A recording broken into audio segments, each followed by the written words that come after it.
Esta aula foi preparada para você. Como pintar pedras na paisagem, um estudo cópia aqui de um grande mestre da pintura de paisagens. Vem comigo para mais uma aula. Bom, dando início aqui, nesta sequência desse aprendizado, desse exercício, desse tutorial completo, eu tenho aqui os materiais e eu vou explicar o que nós vamos utilizar. Primeiramente, eu tenho a foto impressa, está no tamanho 20 por 30, que é o mesmo tamanho da tela. A tela já está preparada de cinza e já foi feito o desenho, inclusive tem um vídeo anterior aqui explicando como fazer o desenho. Caso você não tenha visto, é só ir na descrição deste vídeo que está lá o link. Aqui eu tenho todas as cores que vão ser utilizadas neste exercício. Eu tenho o branco de titânio, os amarelos eu utilizo dois, o amarelo cádmio claro e o amarelo cádmio escuro. Utilizo também um laranja, que é o vermelho cádmio alaranjado. O vermelho que eu utilizei foi o vermelho da China. E aí eu passo para dois verdes. Um verde cúprico claro, que pode ser aí substituído pelo verde esmeralda, caso você não tenha esse. E um verde inglês claro. Esse verde inglês claro a gente consegue da mistura do verde com amarelo claro e um pouquinho de laranja, caso você também não tenha esse verde. Aqui eu tenho quatro tons de ocres, e marrons. É o amarelo ocre, é o primeiro. O terra de siena natural, que aqui o meu já está quase acabando. O terra siena queimada. E por último, o marrom de Garanza, desses marrons. E o azul sempre, que é uma cor fria, para neutralizar vai ser utilizado o azul ultramar, todas da marca Corfix. Veja, eu vou precisar de espátulas, eu tenho basicamente duas espátulas, uma um pouco menor, uma um pouco maior. 503, essa espátula da Condor. Eu utilizo o medium, eu tenho aqui óleo de linhaça misturado com terebentina, já em quantidade meio a meio. Se você tem problema com a terebentina, pode utilizar Ecosolve baixo odor, diluente Eco. Fica aqui nessa vasilha, que é o recipiente, onde eu coloco o godê, onde eu coloco esta mistura. E por último, eu vou precisar de pincéis para aplicar essas tintas. Então eu tenho basicamente três tipos de pincéis. Pincéis chatos de duas séries diferentes. Aqui eu tenho a série 141, esse pincel vermelho aqui, ele é 141 da Tigre. Veja que nem tem a escrita mais, que já tem muito tempo que eu uso, já até sumiu. E o outro é o 441 da Condor. Então tem dos números maiores ao menores, 14, 12, 8 e 4. Pode ser uma série, pode ser a outra, ou pode ser as duas mescladas, é porque eu não tinha todos os pincéis. Veja, esse aqui está entre esses dois. Então, pincéis chatos, chatos aqui nessa parte e agrupados. E pincéis redondos para os detalhes. Os pincéis redondos aqui eu vou usar somente três, O do cabo preto é da Condor, do cabo branco também. Cabo preto é a série 4415, número 12 e número 6, e o pincel branco o número 411. Acredito que esses pincéis dá para pintar quaisquer paisagem, que a gente vai fazer. Se não for maior, vai ter precisar de pincéis maiores. E pincéis de cerda. Eu gosto muito desse pincel de cerda para dar fundo em pintura, porque ele rende bem. É a série 811 da Tigre. Eu tenho números aqui 4 e 6. Veja, esses pincéis são muito semelhantes àqueles pincéis do cabo amarelo, escolar, que é o que a gente chama de cerda branca, porque a cerda dele é clara, Veja, já tem essa diferença na cor. Qual que é a característica deste pincel principal? Ele é um pouco mais duro, um pouco mais rígido. Porém, veja só, por isso que eu trouxe essa diferença aqui para apresentar por que eu utilizo este pincel. Esse pincel da série que é considerado escolar, ele é um pouco mais rígido, a cerda dele é mais dura e um pouco mais curta. Veja só o tamanho deles.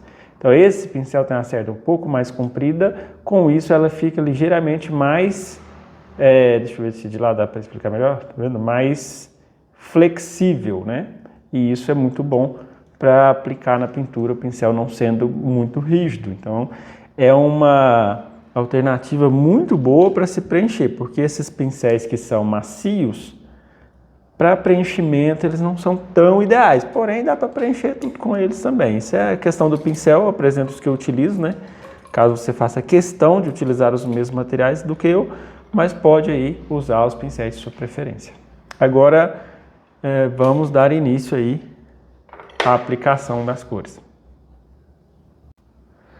Bom, essas cores dá para fazer basicamente só com elas todas essas possíveis misturas e poderia até reduzir um pouco mais a paleta. Esses marrons aqui eu poderia dispensar, porque dá para fazer os marrons através de vermelhos e azuis, por exemplo. Inclusive eu tenho esse estudo aqui, ó, de vários marrons, todos me explicando como fazer essas cores. Tem um vídeo aqui no canal que eu vou deixar na descrição também como fazer esses tons de marrons, que é importante. Veja, para uma pintura ficar boa, a gente evoluir na pintura, a gente tem que compreender sobre valor, desenho, né, que é essa coisa da forma e essa coisa do claro e escuro. E precisa entender das cores, as misturas das cores, para depois a técnica do passo a passo. Outro vídeo que eu tenho também que é bem interessante de ser estudado é sobre os verdes, porque aqui vamos usar bastante verdes também, que eu também tenho aqui no canal esse estudo. De repente você pode fazer para se aprimorar no quesito das cores. Veja, esse vermelho que eu utilizei aqui estava novo, né? Bastante novo, aí com muito óleo ele escorreu aqui. A cor que eu vou fazer é o preto cromático, porque o preto cromático ele é mais interessante de ser utilizado do que o preto pronto. Porque o preto pronto ele torna as coisas mais sujas, né? Perde um pouco a vibração da cor. O preto pronto ele é mais ideal para as cores frias, né? Mas nas cores quentes, o ideal é usar as cores complementares. Então eu estou utilizando aqui verde e vermelho. O estudo das cores, né, do círculo cromático lá, complementares, cores frias, cores quentes, é fundamental. Se a gente não souber, fica muito difícil pintar. Então tem uma playlist no canal aqui completa sobre como criar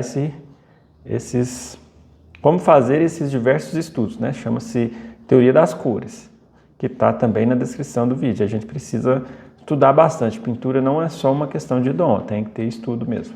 Esse tom é semelhante, aparentemente, na visão, é bem semelhante ao marrom de Garanza, que é esse último, porém, ao ser misturado com outros, que a gente vê uma diferença mais significativa. Então, esse aqui é um tom que eu já vou fazer, deixar preparado, e vou fazer um verde médio, porque esse verde é bem escuro, eu vou colocar ele com o verde mais claro e um pouco de laranja também. Que aí eu tenho dois verdes aqui, ó, mais escuros, né? Na verdade, o primeiro nem é verde, porque está misturado bem escuro, então ficou mais para preto do que para verde. O segundo, eu aumento a quantidade de verde claro, com isso, naturalmente, eu tenho uma escala de verdes que vão aos poucos ficando mais claros, né? Uma pequena escala de verde. E aí, por último, mais verde claro ainda. Com isso, eu tenho, ó, 3 tons de verde que vão ser muito propícios. Eu posso usar o ocre também, que vão ser muito ideais para a mistura ali da parte das poucas gramas que tem, e principalmente daquele, a gente pode chamar de lodo. Não é lodo, né? Acho que tem um nome próprio, agora eu me esqueci. Que vai se acumulando, aquela vegetação rasteira que vai se acumulando nas pedras, né? Então eu fiz aí, deixei pronto, porque aí eu não preciso ficar fazendo toda hora e no decorrer da pintura eu vou me preocupar mais só em pintar mesmo. Feita essa pequena mistura das cores aqui, eu vou repor as cores que acabou para a gente dar início de fato na pintura. Bom, ao iniciar, para otimizar a pintura, ou seja, dar uma acelerada, né, no processo o máximo possível, eu procuro fazer de uma forma que eu vou aplicando as cores sem ficar trocando demais as cores. Por isso que a gente tem que escolher um estudo pequeno. Se eu for fazer uma tela maior, eu tenho que escolher uma parte determinada daquela pintura e dar a sequência, ou seja, não trocar muito de cores. Eu não vou fazer uma pedra e terminar uma, eu vou fazer meio que em conjunto. Então eu inicio todas as escuras. Veja, eu tenho um medium aqui que fica fora da cena, vou só demonstrar essa primeira vez para que a gente tenha esse cuidado, essa cautela de pôr somente essa pequena quantidade de mídio no pincel, ou seja, eu só umedeço o pincel antes de pegar a tinta. Porque isso vai possibilitar que que o pincel flua melhor. E isso aqui é assim, é preenchimento de todos os escuros, com a tinta ligeiramente diluída. Aí eu já posso, inclusive, na verdade é só o escuro mesmo, mas vez ou outra eu vou pôr vermelho e laranja, porque dessa forma a cor fica ligeiramente amarronzada. Por exemplo, essa pedra aqui é um pouquinho mais amarronzada, que seria essa. E eu não me preocupo em colocar detalhes agora. Eu vou preencher todos os escuros e os quase escuros. Inclusive, quando clarear um pouco mais, eu vou, nesse mesmo escuro que eu fiz, acrescentando mais laranja e mais amarelo. Mas sempre com muita cautela, tomando cuidado para não se enganar na questão da ilusão de ótica, né? Os tons que estão na sombra não são escuros quanto parecem. Eu venho fazendo esse preenchimento de maneira geral. Aí com isso o pincel fica sempre sujo de cores escuras, eu nem preciso limpar o pincel. Quando eu saio de uma cor mais escura e vou para outra, se porventura eu precisar tirar, eu faço isso. Eu tenho um pincel do lado, eu só tiro o excesso e vou para outra. Eu não vou precisar necessariamente limpar. Por isso que é uma... Aí veja, se eu pôr a tinta muito pura, ela fica demasiadamente pastosa.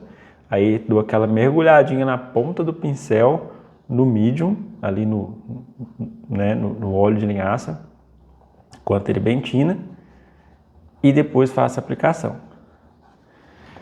Aí isso eu vou fazer em todos os escuros. Lembrando, se for um escuro que não for tão escuro, por exemplo, aqui esta parte aqui é um escuro ligeiramente verde. Então eu venho misturando esses marrons com os tons de verde para fazer esse preenchimento. Ah, não, esse verde é ligeiramente laranja. E como, né? Às vezes os alunos me perguntam, mas como que eu vou descobrir qual cor que está sendo colocada lá? Primeira parte é se você fez os estudos das cores, com certeza nesse momento você já vai ter bagagem para reconhecer. Agora, se não fez, realmente fica meio difícil as primeiras vezes, mas a gente vai se habituando. Então, por isso da importância de se fazer estudos de cores. Mas, se você não fez, você pode fazer isso, dar uma carimbada na pintura para ver se a cor está aí equivalente, né? Na foto. E aí já limpa em seguida, se for uma foto impressa, né? Como foto mesmo, não vai estragar. Só uma recomendação, não coloque branco. Se quiser clarear, clareie com um pouco de amarelo, clareie com um pouco de laranja, mas as partes iniciais aqui não são pintadas não tem a cor branca. Então, vamos agora dar sequência. Eu vou deixar naquele modo time-lapse, que é acelerado, porque isso aqui é só preenchimento com essas pequenas variações. Assim que eu terminar de preencher, eu volto aqui no tempo real.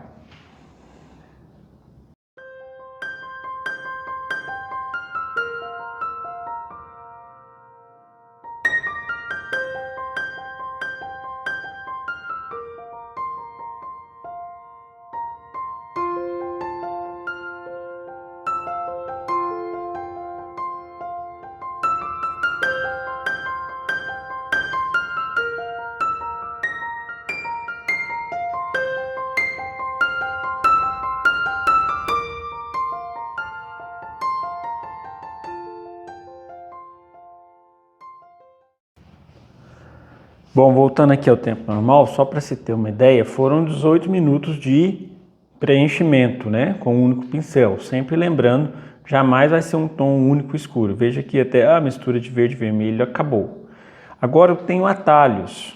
O que são atalhos? São aquelas cores que são próximas de pronto. Por exemplo, o marrom, né, marrom de garanza, ele é um tom tão escuro quanto esse, então eu posso usar ele pronto também ao invés de misturar, e eu posso acrescentar verde nele, porque o escuro, né, você percebe que tem tons diferentes. Aqui eu tenho um tom escuro de essa cor que parece preto, depois eu tenho um escuro no qual eu ponho um pouco de vermelho, ele fica marrom, depois eu tenho um escuro que fica mais laranja. Então paisagem é muito isso, não vai preencher blocado, não vai preencher de um único tom.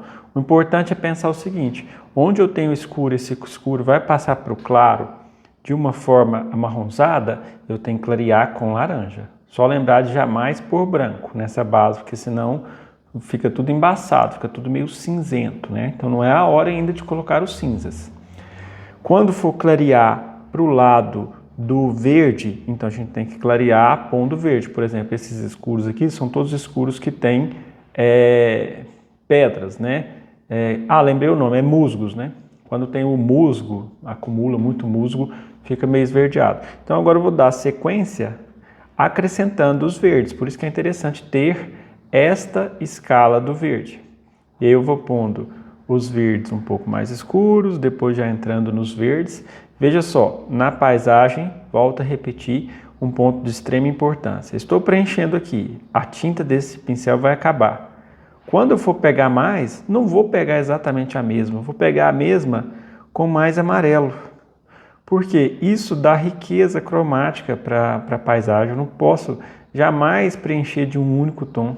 Esta pintura, esse preenchimento da base, ele já tem que ser irregular, ou seja, eu não posso alisar. Veja que nem está dando para ver minha mão, porque eu gosto desse pincel porque a gente pega bem atrás no cabo dele. Então vocês nem estão vendo minha mão aí na tela, porque de fato eu tenho que pegar bem na lateral do pincel, bem na ponta extrema do pincel. E cada vez eu tiro o excesso da tinta, cada vez que eu for pintar, eu preciso tirar um pouco esse excesso de tinta, né, com o pincel mesmo. Eu venho aqui e faço eu pinto um pouco, preencho, ó. Veja, eu vou preencher esse verde. Aí eu tenho as muitas variações de verde aqui, né? Então eu tenho um verde que é um pouco mais claro, no qual eu ponho mais amarelos do que os verdes. Aí lembrando, veja que está ocorrendo uma coisa que é interessante. Você pode perceber que eu não estou pondo branco. O branco é uma cor que a gente precisa limitá-lo nesse preenchimento base. Realmente a gente vai colocar só quando for de extrema precisão, de extrema necessidade. Pois, veja, quando eu estou preenchendo a paisagem, eu estou encostando uns tons nos outros. Então, se tivesse o branco aqui nesse momento, ao encostar nos tons mais escuros, deixaria os tons mais escuros muito pálidos, né? Pois tornaria uma cor meio cinzenta, meio suja. E sempre assim, sem esfregar. Pintura é uma coisa que a gente tem que ter leveza e suavidade. A pintura, né, de paisagem, ela precisa transmitir leveza, harmonia. Então, se a gente pinta com determinada força, vai passar um pouco daquela força, né? A não ser, claro, depende do estilo, o que você quer expressar, né? Você quer pintar uma coisa mais expressionista, com pinceladas mais vigorosas, tipo Van Gogh, aí, né, tem que ter um pouco de agilidade e de força na questão da aplicação, quantidade de tinta. Mas mesmo assim, ainda é preciso ter essa cautela, pois, veja que eu tenho uma cor, logo acima eu tenho outra. Então tem que ter esse cuidado de dar essas pinceladinhas assim, ó, curtas, na qual o movimento mais a pontinha dos dedos do que o braço todo. Minha mão fica mais ou menos que parada, um movimento muito pouco. O movimento é principal aqui na ponta dos dedos, ó. O movimento que eu falo para os alunos, é o movimento de gatilho, né? Você puxa a pontinha dos dedos e vem fazendo, assim, claro, observando a questão dos valores, né? Se aqui é mais escuro, eu tenho que pôr um tom um pouco mais escuro. Às vezes aí para aproximar um pouco mais, no vídeo não dá para ver completamente a imagem de referência, né? Mas lembrando, todos vocês aí têm acesso às referências que eu utilizo aqui, eu coloco sempre lá, compartilho lá no Telegram, no grupo aqui do ateliê, porque para que a gente tenha né, uma imagem para estudar e também porque na hora do vídeo fique mais próximo possível para que a gente consiga perceber os detalhes. Então por isso que eu não abri tanto na câmera, né, o ângulo da câmera para não ficar muito distante. Veja, eu vou fazendo todos os preenchimentos e ao chegar perto dos mais escuros, né, eu já coloco esse tom mesclando um pouco com os demais. Um pouco mais de amarelo. E cada monitor funciona de uma maneira diferente, cada câmera funciona de uma maneira diferente. Veja, esse verde que eu estou colocando, a gente percebe que eu estou misturando bastante amarelo. Ao colocar aqui, na imagem ele está ficando um pouco mais, demonstrando que é um pouco mais verde. Então tem esses pequenos probleminhas da visibilidade, né? Mas lembrando, né, se tem aí o passo a passo de referência, então já ajuda, né? A gente não pode ficar, né, preso a esses mínimos detalhes, porque isso acaba até atrapalhando nosso crescimento. O importante é o seguinte, veja, eu tenho verdes de diferentes tonalidades. Esses verdes aqui são os verdes mais amarelados, porque tem uma quantidade um pouco maior de amarelos. Às vezes eu ponho tinta demais, eu venho limpo o excesso de tinta no pincel e faço isso, retiro um pouco o excesso. Porque no preenchimento, né, é mais preenchimento, não é ainda um acabamento. Aqui tem um verde um pouco mais claro. Agora, esses verdes que tem aqui no fundo, nessas pedras, né, que formando isso que a gente chama de musgo, essa vegetação que fica, se acumula por cima das pedras, devido à chuva, devido a vários fatores, eu tenho que ir colocando agora, com muito cuidado, porque eu tenho que ir clareando aos poucos e com bastante sujeira, né? Veja, eu coloco os verdes mais claros, acrescentando aí aos poucos quantidades de amarelo. Mas lembrando sempre, eu não posso me limitar a uma única cor em todas as pedras. Algumas são mais laranja, porque vai ficar uma cor mais marrom quando eu acrescento um pouco mais de laranja. Algumas são mais para o lado de verde, aí eu deixo vir para essa mistura que já está predominando um pouco mais de verde, e algumas são mais amareladas. Como saber tudo isso? Observando a imagem com cautela, né? Sempre se perguntando qual tom que está nesse lugar, qual tom que está naquele outro lugar, e assim por diante. Aqui eu já tenho esses preenchidos de verde. Acredito que o verde agora praticamente acabou. Aqui eu coloquei verde também nessa sombra, mas foi verde escuro ainda para fazer a passagem. Agora, boa parte das pedras tem violeta. Antes de chegar no violeta, deixa eu fazer essa outra pedra aqui, terminar ela, que eu deixei para terminar ela aqui, sem ser no tempo real, para falar sobre algumas coisas. Cada vez que eu levo um pouco da cor, eu levo uma coloração um pouco diferente. Agora, por exemplo, estou pondo um pouco mais de vermelho. Agora eu vou pôr um pouco mais do escuro.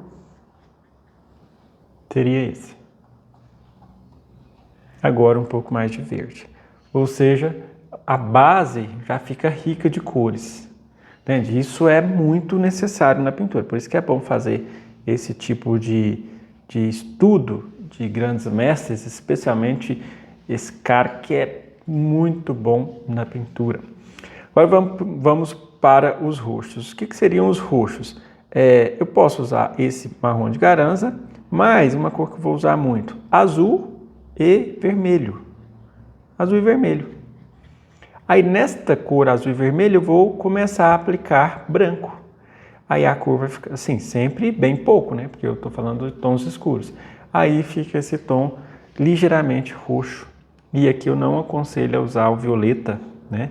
O roxo puro, o roxo pronto, porque ele é demasiadamente saturado. É bom fazer mesmo o violeta. O violeta aqui, nessas pedras, né? O roxo, são cores mais pálidas. Então não posso... Aí da mesma forma que eu fiz os escuros, eu faço todos os roxos mais escuros das pedras primeiro, sempre indo nesta ordem, onde estão os mais escuros, onde estão os médios e por final, onde estão os claros. Aí eu já posso ir fazendo uma pedra de cada vez. Importante é só lembrar de que tem roxos que se inclinam para tonalidades frias, ou seja, vai ter uma predominância de azul, e geralmente essa predominância de azul é nas pedras que estão mais na sombra ou mais próximo da parte escura. Por exemplo, isso aqui são pedras que estão na sombra, então aqui eu vou acrescentar roxos, violetas, né, esse tom de vermelho e azul, que tem um pouco mais de azul. Daí também o fato legal de se ter o violeta preparado e não o violeta pronto, porque um violeta preparado ele vai ser sempre um tom só, ele, né, não vai ter essa variedade assim de frio e quente. Porque agora, se eu deixo predominar mais vermelho, aí a cor fica um pouco mais para o lado do quente. O violeta ele pode ser as duas características ao mesmo tempo. Ele pode tanto ser uma cor que é fria ou uma cor que é quente, dependendo da proporção das cores que lhe dão origem, né, na mistura. E aí eu vou com essas pinceladas extremamente pequenas para criar esse controle, né? Veja, se for partes menores, aí naturalmente eu caminho para utilizar um pincel um pouco menor, de repente um chato, ó, de tamanho menor. Comparo os dois e venho fazendo esta aplicação. Isso em todos os roxos. Com essa variedade, né? Quase todas as pedras aqui nessa pintura tem roxo. E especialmente quando sai dos escuros, a boa parte delas dá uma pequena esfumada com o roxo que seja um pouco mais escuro. Sempre atento, às vezes vai ser mais para roxo, em alguns casos vai ser mais para laranja. Aqui onde eu tenho um pouco mais de laranja, é na parte que está indo mais próximo da luz. Então já deixa de ser roxo. Contudo, tem a mistura do violeta junto, né? Tem a mistura desse violeta também. Não é necessariamente só laranja, porque o laranja sozinho também ficaria muito saturado, ou seja, a cor ficaria muito viva. Então isso serve para suavizar um pouco aquele laranja, né? A gente não vai ver laranja puro de fato. E lembrando, na transição eu vou sair da sombra e vou ir para o mais escuro. Esse tom tem que ser bem próximo da sombra, esse tom de laranja ou de violeta. Eu não posso ainda pôr um claro, a não ser que seja uma quina muito acentuada. Geralmente algumas partes das pedras são bem acentuadas, outras já são mais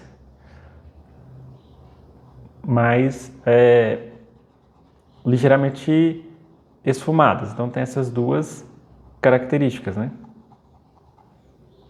Então aqui eu tenho todos esses pontos. Veja, como tem muitas pedras que tem violeta, eu também vou fazer agora um pouco da parte do vídeo acelerado, pois senão ficaria muito extensa, né? E muito até cansativa a aula. Para ficar mais didático também, sem perder aquela essência do aprendizado.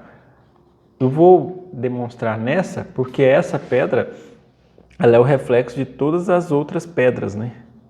Porque ela tem inúmeras variedades de roxo. Tem o tom mais quente aqui em cima, tem mais frio aqui nessa parte, volta a ser mais quente novamente, inclusive alguns tons mais quentes. Eu posso usar o terra queimado e o terra ciano natural também, que são marrons que podem ser atalhos, né? Ainda vou utilizar eles com mais frequência quando for para fazer as terras, né? Mas eu já posso ir utilizando nas pedras também.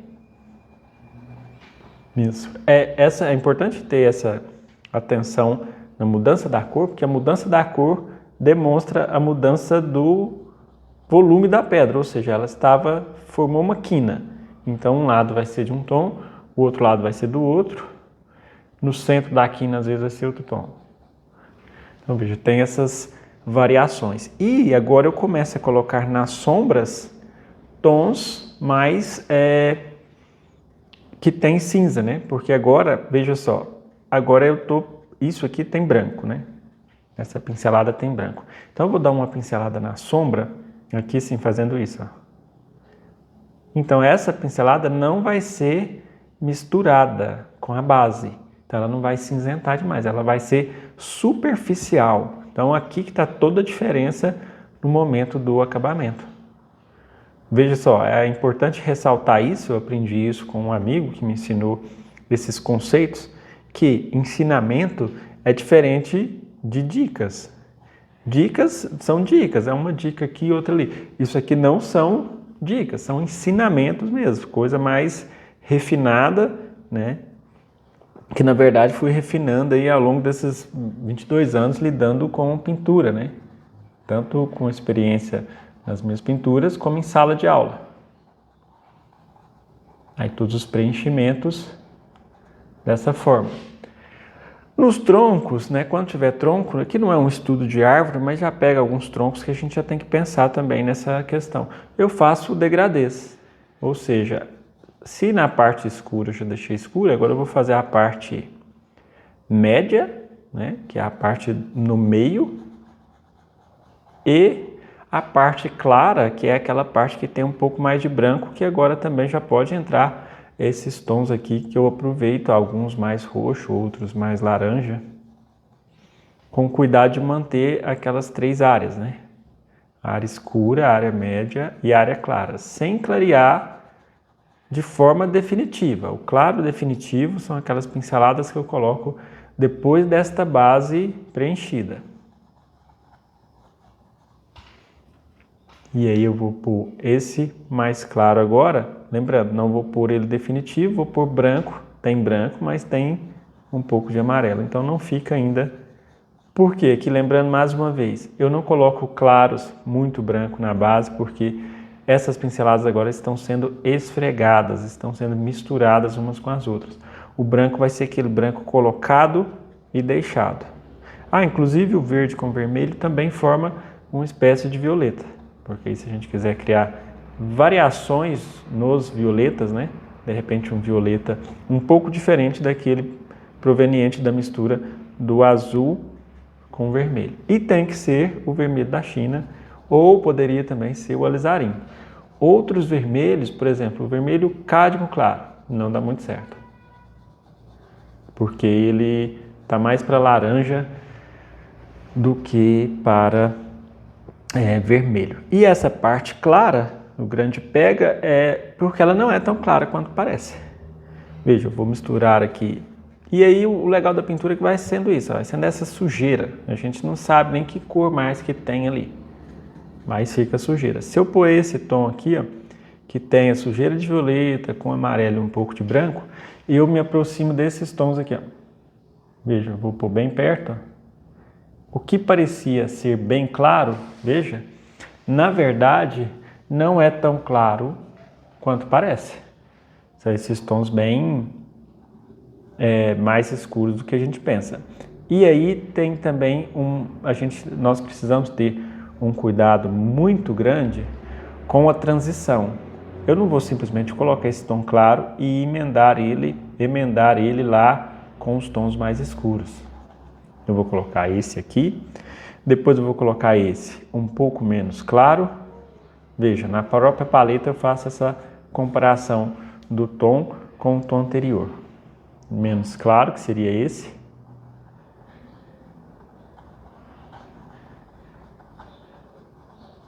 E agora menos claro ainda. Então tudo que eu aplicar precisa ter esse degradê, precisa ter esse, veja, um pouco mais escuro que o anterior. Precisa ter essa transição, pois caso contrário, as cores ficam muito chapadas, sem definição, né? Eu posso até definir depois um pouco mais os contrastes, mas inicialmente eu tenho que fazer esses degradês sem muita nitidez, né? E aí no final de tudo, aplicar um pouco mais de branco, ainda na base, então eu não coloco branco puro. O branco puro é semelhante, por isso que é bom ter feito o desenho, porque uma coisa auxilia na outra. No desenho, a parte quando foi feito o desenho, a parte que foi colocada, o lápis foi a última etapa, né? O lápis branco, o lápis carvão lá, ou o pastel branco. Então aqui também vai ser igual. Eu só tenho que tomar cuidado no preenchimento no seguinte: tem tons que vão ser mais quentes e tem tons que vão ser mais frios. Se o tom é mais frio, significa que eu vou ter que manchar lá, ó, misturar, né, com o azul. Então eu tenho um tom claro, ó, 2 tons de mesmo valor, ou seja, o grau de intensidade de luz e sombra aqui é o mesmo, o grau de luminosidade é o mesmo, né? Todos os dois são claros, ambos os valores são claros. Só que um é mais frio, por ter um pouco mais de branco, e o outro é mais quente, por ter um pouco mais de laranja e de amarelo. Então a gente tem que ir brincando, né, com essas cores. Brincando é assim, modo de dizer, mas a gente tem que ir identificando, né, em uma pedra onde estão mais ou menos os tons claros. Por exemplo, aqui são claros mais frios, e onde estão os claros mais quentes, que são claros que vão ter um pouco mais de laranja, um pouco mais de amarelo. Lembrando que sempre, não só, isso tem muita relação com o estudo lá dos cinzas cromáticos, né, que está aqui no canal, lá na playlist da teoria das cores. Aqui, por exemplo, eu vou fazer um tom também ligeiramente violeta, porque tem azul e vermelho. Só que aí o violeta, a cor complementar é o amarelo, então é chamado de cinza cromático. Porque essas cores aqui são difíceis até de dar nome. Cada um fala uma coisa. Uns falam cinza, outros falam creme, outros falam pele, outros falam cor de camurça, outros falam, né, que tipo de nome você daria para esses cinzas. Então isso é uma coisa muito pessoal, de acordo com a cultura, o local, né? É muito comum o termo burro fugido. Em várias partes do Brasil eu já vejo pessoas que compartilham deste termo, desta cor que a gente não consegue identificar. Mas o que mais se aproxima, assim, de forma didática, seriam cinzas cromáticos. O importante é a gente saber a cor que lhe dá origem. Tipo, entre essa luz e essa sombra, eu acredito que a cor que lhe dá origem desse cinza é violeta. Então eu vou usar azul com vermelho, verde com vermelho e azul, e passar no meio. Só que aqui tem só um pingo, pode-se dizer uma gota de branco. Mas é um tom um pouco para o lado do violeta. Agora, já mais embaixo é mais marrom, então eu vou usar marrom pronto mesmo, né? Marrom de Garanza. Mais embaixo não, mais à esquerda. E dar essas pinceladas de marrom. Ou seja, a pedra vai ganhando em riqueza cromática. E sempre ficou muito nítida a divisão, pincel sem tinta entre uma cor e outra, e vai fazendo essa suavização das cores, né? Então agora, mais uma vez, para finalizar o restante das pedras, antes de finalizar as pedras, eu já vou explicar a parte vermelha também, que aí eu finalizo tudo em time-lapse. Muito vermelho e o terra siena queimada. O terra siena queimada aqui, ele é uma cor muito viva, mas é o que mais se assemelha a essas cores aqui, ó. Então é um atalho, né? Um coringa. Só que vez ou outra eu vou sujar ele ou de azul ou de marrom Garanza. Então eu vou ter esta cor base.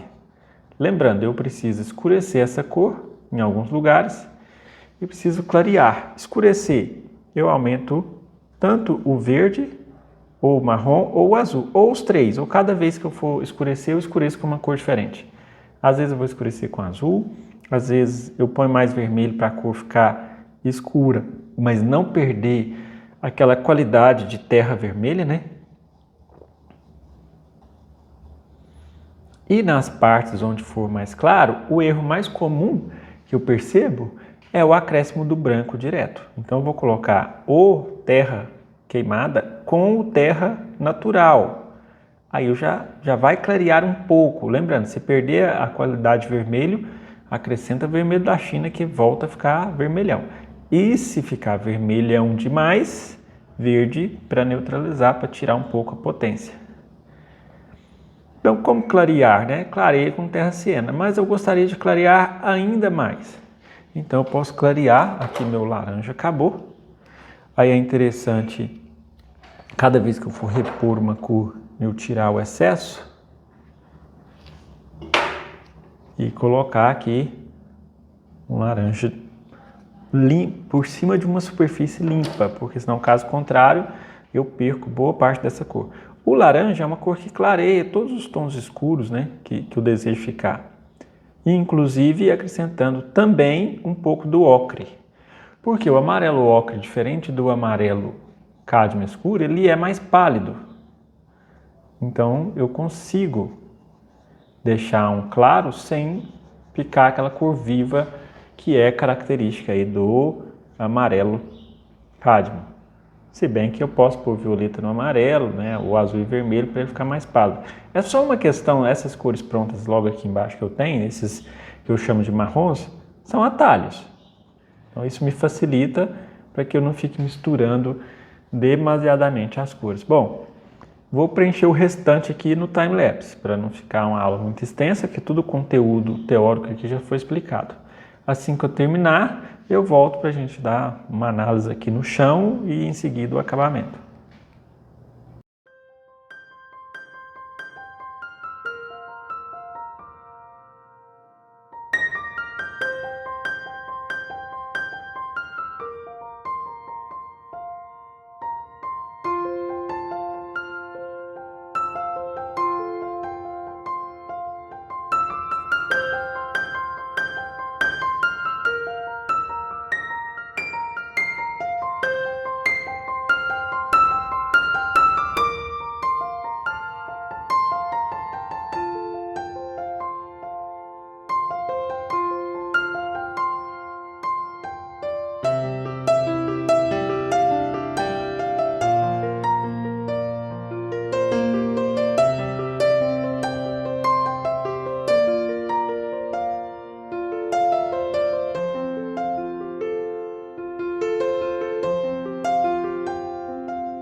Bom, para dar continuidade, né, então finalizar toda a etapa aqui, aí para ter uma ideia também foi pouco mais de 30 minutos, esse resumo aqui foram no tempo real, né, eu vi na gravação que deu 30 minutos, 32 minutos na verdade.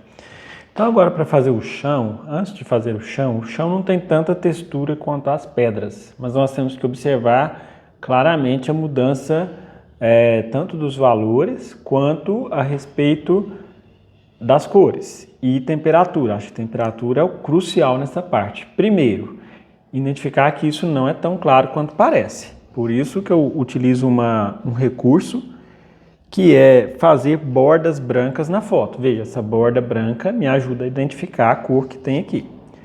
Segundo, eu comparo com a parte mais clara que tem aqui perto. A parte mais clara é esta pequena pedra que está aqui, esta grande. Então, mostra que o chão, nenhum outro lugar é igual a essa cor, a não ser que é quase semelhante a essa. Então, veja, a gente tem o tom mais claro de todos, depois esse é um segundo, um terceiro, um quarto e um quinto. Ou seja, a gente precisa identificar essa escala de valores. Veja, eu tenho um papel aqui com vazado, né? Que é esse o mais claro de todos, ainda está longe de branco. Esse é bem semelhante àquele, um pouco menos, né? Parece ligeiramente rosa, ligeiramente vermelho com branco, laranja com branco, né? São os cinzas cromáticos mais uma vez. Veja que aqui eu tenho esse tom que é mais rosa, aqui em cima eu tenho ele mais laranja. E aqui tem ele um pouco mais violeta. Aqui volta a ser rosa, um violeta um pouco escuro. Violeta sim, cinza, é mais cinza. É aquele negócio que eu falei antes sobre a dificuldade da nomenclatura. A gente não pode ficar muito apegado aos nomes. O importante é identificar e ver qual a cor de predomínio. Quando eu ponho esse quadrado que tem vários vazados, fica muito claro aqui nos três quadrados, o que predomina laranja, o que está predominando os tons de violeta. Claro, não são violetas nítidos, são cores pálidas. A gente vai fazer misturas, geralmente das cores complementares, para chegar a esses tons, o mais claro. Aqui também a gente consegue ver as podemos dizer quatro transições de valores, né? Onde eu tenho aqui um tom bem mais escuro, um pouco mais claro ainda e assim por diante. Só que veja só, o importante é a transição. Vou voltar naquele que tem um quadrado só. quase todas as transições, se eu pego só o limite de uma cor para outra, vou pegar nesse quadrado, desse bem pequeno, é uma transição suave. Então isso que é importante de se analisar no preenchimento. Então agora eu vou aqui, né, feita essa primeira análise das cores, lembrando aí a frase de Leonardo da Vinci, quem pensa pouco erra muito. Então a gente não pode ficar tão afoito, tão ansioso para ir logo pintando, mas fazer análise, estudar a forma, estudar as cores, antes de fato, para a pintura, para que a gente não cometa, não tenha tantos equívocos, né? Então agora vamos de fato na preparação e na execução aqui do preenchimento. Bom, já que eu sei que eu tenho, né, essa riqueza da transição de valores, isso aqui, ó, foi uma junção, tinha uma sujeira aqui, eu juntei a tinta e deu essa cor. Então, por isso que na paisagem tem muita coisa que a gente utiliza, que é sujeira da paleta. Então, nessa sujeira da paleta eu vou acrescentar azul e vou clarear um pouco. Lembrando, eu não posso clarear tons escuros direto com branco, porque fica muito pálido. Então, um pouquinho de laranja, um pouquinho de amarelo, né? Para ficar essa cor que tem aqui nesse local. Lembrando que a gente pode dar essa carimbada, né, no formato. Vejo que passou um pouco, então vou clarear um pouco mais, aumentando mais amarelo, mais laranja e mais um pouco de branco. Bom, então agora eu acredito que eu cheguei no tom e é importante, ó, não deu diferença, eu vou fazer outra mancha mais em cima. É importante que a gente chegue no tom bem semelhante, porque quando a gente começa, se a gente começa errado, todo o resto vai sendo errado em efeito cascata. Então esta primeira cor, ela é uma das mais importantes. Então fiz aqui, aumentei um pouquinho de violeta. E lembrando, este preenchimento que eu vou fazendo em X, nada de esfregar só tênis encardido, que eu sempre falo para os alunos presencialmente, quando eu percebo que o aluno está esfregando, eu já solto esse bordão, né? Esfregar só tênis encardido. Tá virando um bordão aqui já, o pessoal tá cansado de ouvir eu falar isso. Mas é bom que é uma forma de memorizar, né? E tem variações. Nesta parte, por exemplo, está um pouco mais laranja.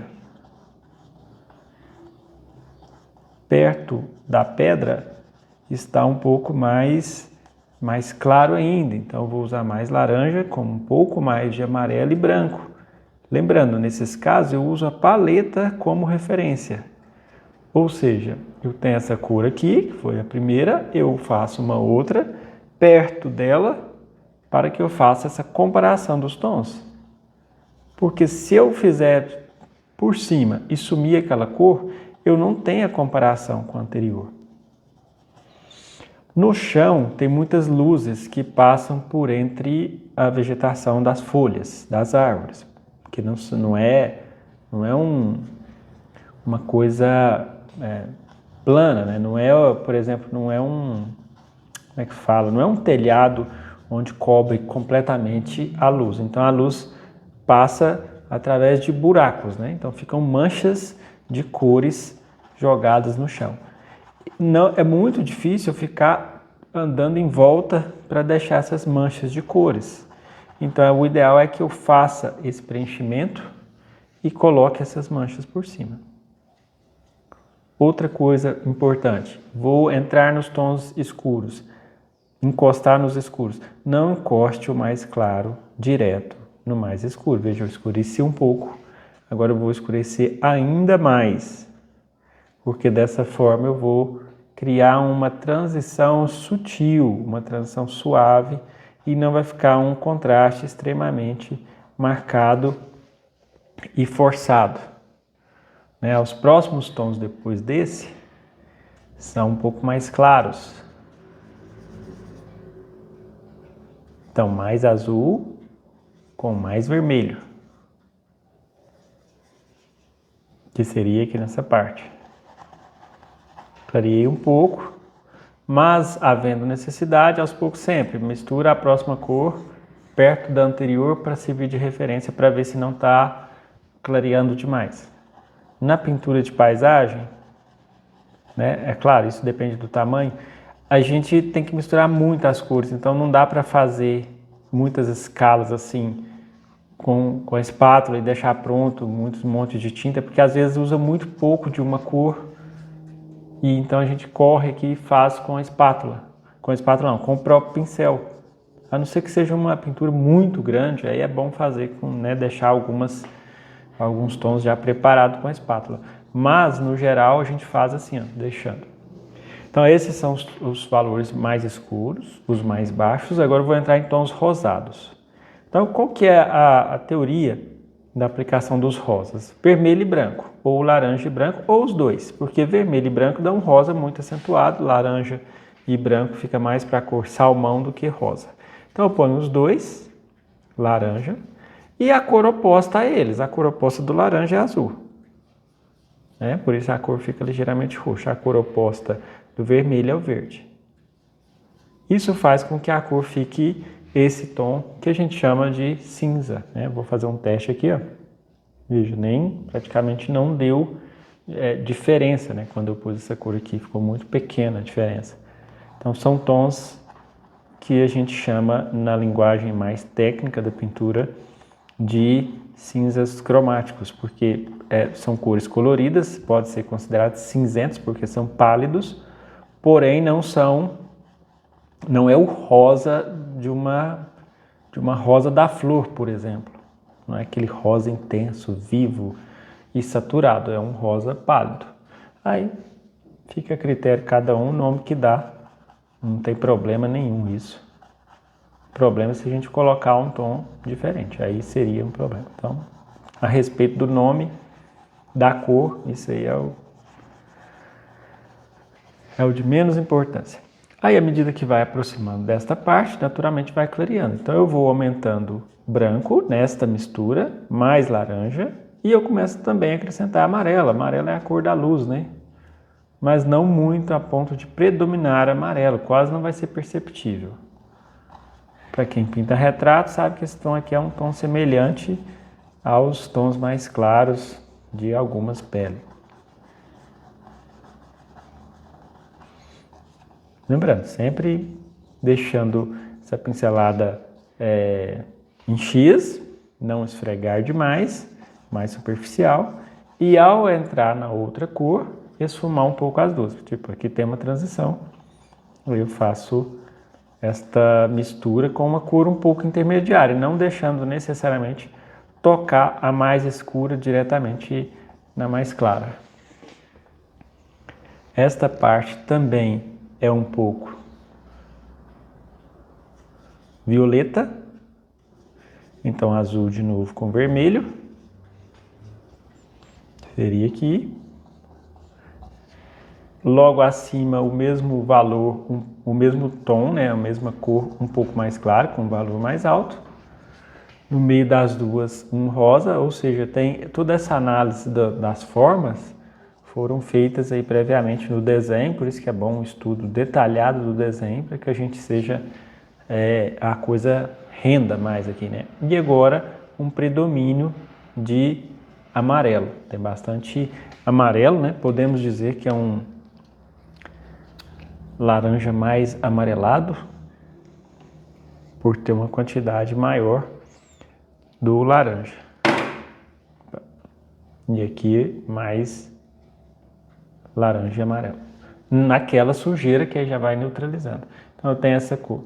Lembrando, você tem dúvida sobre a cor, você vai lá e dá uma carimbada no modelo, na fotografia, para se certificar se a sua cor não está muito fora. Aí com o passar do tempo também, um passar do tempo de prática, obviamente, Porque se a gente passar o tempo e a gente não praticar, não vai mudar muita coisa.